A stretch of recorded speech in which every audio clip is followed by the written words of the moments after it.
Hello everyone, Anu Upadhyay here and welcome back to one short science. आज हम एक नए टॉपिक पे बात करने वाले हैं, एक अलग टॉपिक पे बात करने वाले हैं जो कि आजकल का ट्रेंडिंग टॉपिक बना हुआ है। अगर आप स्कूल जाते हो, न्यूज देखते हो, लोगों से बात करते हो तो आपने कहीं ना कहीं एचएमपीवी के बारे में जरूर सुना होगा।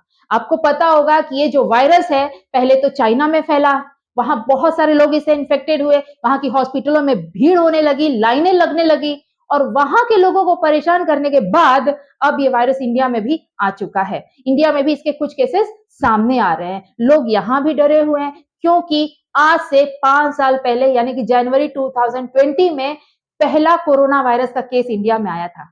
कोरोना वायरस जब आया था तो इंडिया में लॉकडाउन लगा, लोगों के काम पे बहुत ज्यादा असर पड़ा, बच्चों की पढ़ाई पे असर पड़ा, बहुत सारे लोग उससे इन्फेक्टेड हुए और बहुत सारे लोगों की तो डेथ भी हो गई। तो कोरोना वायरस ने कितना इम्पैक्ट डाला हमारी लाइफ पे ये आप सब लोग जानते हो। अब क्या ये एचएमपी वायरस है, ये भी कोरोना की तरह ही है या उससे अलग है? तो आज हम इसी के बारे में बात करते हैं। तो सबसे पहले जानते हैं कि क्या है ये एचएमपीवी। तो इस एचएमपीवी का फुल फॉर्म है human Meta Numa virus. Human Meta Numa virus और ये एक रेस्पिरेटरी वायरस है, मतलब कि ये हमारे रेस्पिरेटरी सिस्टम उन पे इंपैक्ट डालता है। और ये वायरस जैसे कि बहुत सारे लोग कह रहे हैं कि एक नया वायरस आ गया, नया वायरस आ गया, तो मैं आपको बताऊं कि ये वायरस नया बिल्कुल ही नहीं है।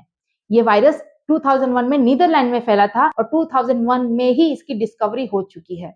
बल्कि साइंटिस्ट तो ये कह रहे हैं कि ये जो वायरस है उससे भी काफी पहले से यानी कि लगभग 1970 के आसपास से हमारे बीच में एग्जिस्ट करता रहा होगा। और ये जो वायरस है एचएमपीवी, ये ज्यादातर विंटर्स में और अर्ली स्प्रिंग्स में आता रहता है। हर एक साल कुछ लोग इससे इन्फेक्ट होते रहते हैं। अब बात करते हैं कि ये वायरस फैलता कैसे है। तो इसके जो फैलने के तरीके हैं ज्यादातर कोरोना से मिलते जुलते हैं। जैसे कि सबसे ज्यादा अगर कोई इन्फेक्टेड है, किसी को ये इन्फेक्शन हुआ है, तो उस आदमी के कांटेक्ट में आने से या उस आदमी के टच में आने से ये वायरस जो है एक आदमी से दूसरे आदमी में ट्रांसमिट हो सकता है। अगर कोई इन्फेक्टेड पर्सन किसी चीज को छूता है, वहां पे ये वायरस जा चुका है, तो उस चीज को टच करने से भी दूसरे लोगों में ये वायरस ट्रांसमिट हो सकता है। अगर कोई क्लोज एनवायरनमेंट है जैसे कि क्लोज क्लासरूम है या क्लोज ऑफिस है तो वहां पे भी जहां पे खुला खुला नहीं है वहां पे ये वायरस जो है वो तेजी से एक आदमी से दूसरे आदमी में फैल सकता है। अब इस वायरस के सिम्टम्स क्या है? तो ज्यादातर आपको पता है कि ठंडियों में हमें वायरल इन्फेक्शन जैसे सर्दी खांसी होती रहती है।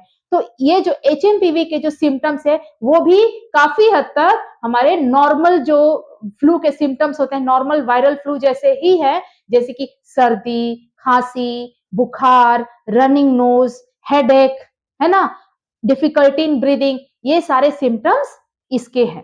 लेकिन कुछ लोगों में जैसे कि जो बच्चे 5 साल से कम एज के हैं या फिर जो सीनियर सिटीजन है जिनकी एज 60+ है या फिर ऐसे लोग जिनकी इम्यूनिटी थोड़ी वीक है या फिर ऐसे लोग जो अलग अलग बीमारियों से इफेक्टेड है, मतलब कि जिनको बड़ी बड़ी बीमारियां हैं, उन पे ये वायरस जो है वो सीवियर हो सकता है। इसीलिए उनको बहुत ज्यादा केयरफुल रहने की जरूरत है, बहुत ज्यादा प्रिकॉशंस लेने की जरूरत है। अब इसके लिए क्या प्रिकॉशंस ले सकते हैं हम? तो सबसे पहले कोरोना में जो सारी चीजें हम करते थे वो सारी चीजें हमें इसमें भी करनी है।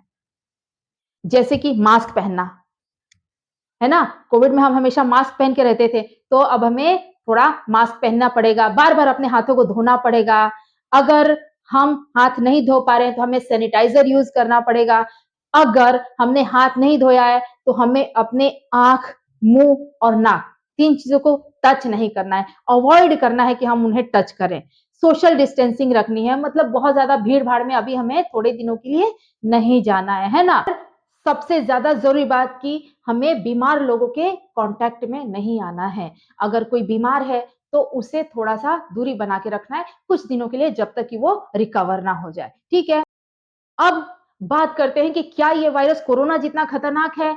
तो अगर हमारे हेल्थ एक्सपर्ट्स की माने और अभी तक जो सिनेरियो है हमारे देश में उसकी माने तो ये वायरस जो है वो कोरोना जितना खतरनाक नहीं है।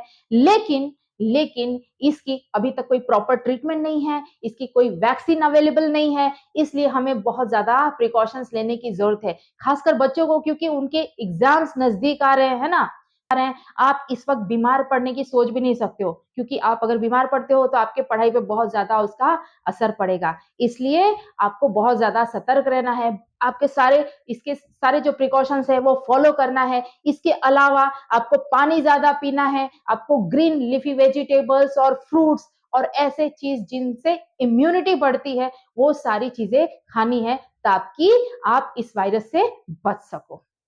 अभी तक जो सिचुएशन है वो हमारे यहाँ बिल्कुल ठीक है, ऐसा कहीं से भी नहीं लगता कि कोरोना जैसी सिचुएशन हो सकती है, लेकिन हम नहीं जानते कि आगे क्या होने वाला है, तो इसलिए हमें पूरा-पूरा ध्यान रखना है और ये बिल्कुल याद रखना है कि prevention is better than cure. Thank you.